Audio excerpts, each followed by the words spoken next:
Hello दोस्तों, आप देख रहे हैं यस कंप्यूटर ट्रेवल्स और मैं आज आपको एक बिल्कुल नई जगह लेकर के आ रहा हूं और वो भी है कुंभ। और ये कुंभ न कहिए, ये महाकुंभ है और ये महाकुंभ प्रयागराज। तो आज हम महाकुंभ प्रयागराज में आए हैं और इस महाकुंभ में स्नान कहाँ करना है, कैसे करना है, हम आपको लेके चल रहे हैं। और ये देखिए, इस समय जो जनसैलाब यहाँ उमड़ पड़ा है और इस बीच में चलना ये एक अपना आनंद है। तो इस समय हम जो महाकुंभ का सेक्टर 10 है, तो 10 से हमने यात्रा अपनी स्टार्ट किया है। और देखिए ये मेला क्षेत्र, क्या गजब की मेला क्षेत्र है, बहुत लंबी चौड़ी मेला क्षेत्र है। तो ये इस समय हम बासुकीनाथ, देखिए मंदिर है ये बासुकीनाथ मंदिर जो बिल्कुल सामने हमारे है।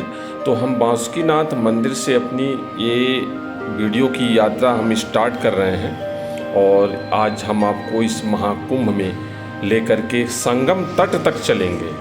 और चूँकि शाम का टाइम है, हम शाम को चल रहे हैं और भीड़ भारी है, लेकिन संगम तट तक हो सकता है जाते जाते हम लोगों को रात हो जाए काफ़ी, लेकिन हम संगम तट तक आपको ले चलेंगे। और देखिए ये मेला क्षेत्र का विस्तृत रूप है और ये देखिए जनसैलाब। और जैसे जैसे ये शाम ढल रही है, इस मेला क्षेत्र का जो अद्भुत नज़ारा है भाई, वो देखने लायक है। दिन की बात तो अलग है, लेकिन जैसे जैसे ये शाम की लाइटें, जैसे होता है ना क्रिकेट में लाइट ऑन होती है एक एक करके, तो उसी तरह से जैसे ये शाम ढल रही है और यहाँ की जो लाइटें ऑन हो रही हैं धीरे धीरे करके, वह अपना एक सुखद आनंद है भाई। तो उस सुखद आनंद को देखने के लिए आपको यहाँ तक आना पड़ेगा। और चूँकि यह जो मेला है यह 13 जनवरी से शुरू होकर 26 फरवरी तक यानी महाशिवरात्रि पर इसकी समाप्ति हो जाएगी। तो ये 26 फरवरी तक चलने वाले इस मेले का आयोजन बहुत ही ज़बरदस्त है और यहाँ की व्यवस्थाएं काफ़ी शानदार है।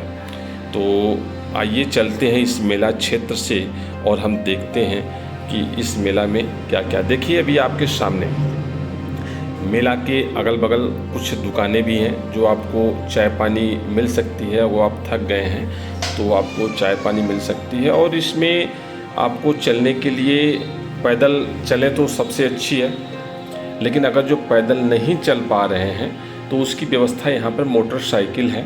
मोटरसाइकिल और ई रिक्शा कुछ दूर तक आपको लेके जाएंगे। और इस समय चूँकि हम संगम क्षेत्र से लगभग 3 से 4 किलोमीटर के आसपास हम पीछे हैं और हम संगम क्षेत्र में आपको चल रहे हैं। देखिए ये होटल है और यहाँ पर आपको ठहरने की व्यवस्थाएं हैं, तो आप अपने सुविधा के अनुसार यहाँ इस मेला क्षेत्र में इस होटल में आप ठहर सकते हैं। और वैसे बता दूं कि इस मेला में ठहरने के लिए होटल की भी बहुत विशेष ज़रूरत नहीं है। अगर जो आप किसी संस्था से जुड़े हैं, जैसे किसी धार्मिक संस्थाएं से आप जुड़े हैं, तो वहाँ पर उनका जो है परिसर व्यापक रूप से लगाया गया है और उसमें आप अपनी सुविधा के अनुसार रहने की व्यवस्था आप ले सकते हैं।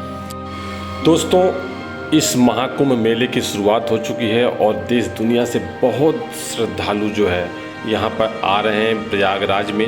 और प्रयागराज में रोडें जो है काफ़ी जाम हो जा रही हैं और ट्रेन काफ़ी भीड़, बहुत ज़बरदस्त ट्रेनों में भीड़ है।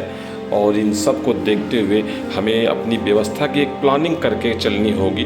अगर जो असुविधाओं से बचना है तो हमें आपसे रिक्वेस्ट है कि अगर जो आप मेन जो पर्व है उस पर्व को अवॉइड करके 2 दिन आगे पीछे करके अगर जो आप चलते हैं तो आपके लिए काफ़ी आसान हो जाएगा इस मेला क्षेत्र में। और देखिए इस मेला क्षेत्र में हम इस समय ये नंदी द्वार तक हम लोग पहुंच गए हैं, जो ये सीधे संगम को लेके जाती है।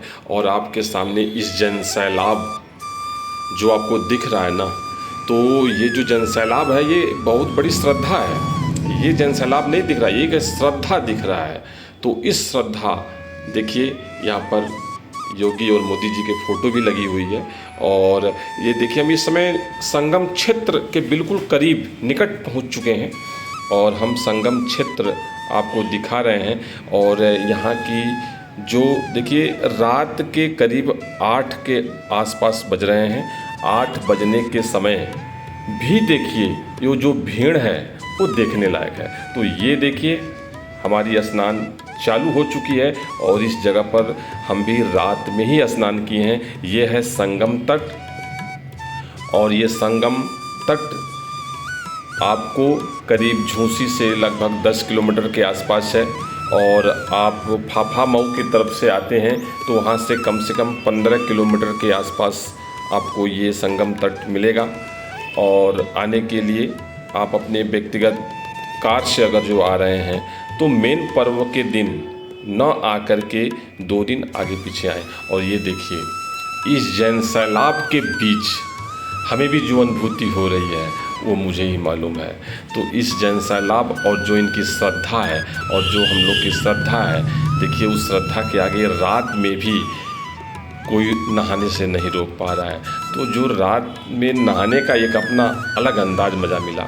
और देखिए हम ये इसी महेश्वर परिसर में ठहरे हुए हैं।